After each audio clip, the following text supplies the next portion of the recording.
পিতামাতাকে জান্নাতে ফেরেশতাদের সামনে, সবার সামনে নগ্ন করে কাপড় খুলে ফেললো কে? ইবলিস। তো এখন যে কাপড় খোলার সংস্কৃতি চলছে, কারা এরা?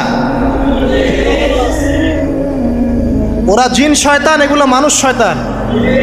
শয়তান দুই প্রকার, মিনাল জিন্নাতি ওয়ান নাস, জিন শয়তান আর মানুষ শয়তান। ওই জিন শয়তান এদেরকে ওয়াসওয়াসা দিয়ে দিয়ে নগ্ন করেছে, এরা এখন নগ্নতার আন্দোলন শুরু করেছে।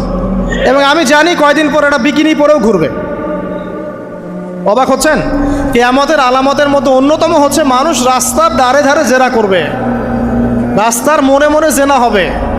তখনকার সবচেয়ে ভালো মানুষ হবে সেই ব্যক্তি যে গিয়ে বলবে যে বাবা তোমরা জেনা করছো, এই দেয়ালের পিছনে গিয়ে করতে পারলা না। সে হবে সবচেয়ে ভালো মানুষ। এই যে কাপড় খোলার সংস্কৃতি শুরু হয়েছে, এটা কার সংস্কৃতি? বাদাত লাহুমা সাওআতিহিম। আল্লাহ পাক আরো বলছেন, ইয়া বানি আদম, হে আদম সন্তান, লা ইয়াফতিনান্নাকুমুশ শাইতান, শয়তান যেন তোমাদেরকে ফিতনায় ফেলতে না পারে। কামা আখরাজা আবাওয়াইকুম মিনাল জান্নাহ, ঠিক যেভাবে শয়তান তোমাদের পিতা মাতাকে জান্নাত থেকে বের করে দিয়েছিল। আর কি করেছিল? কামা আখরাজা আবাওয়াইকুম মিনাল জান্নাহ ইয়ানজিউ আনহুমা লিবাসাহুমা, শয়তান তোমাদের পিতা মাতার লেবাস পোশাক খুলে ফেলেছিল।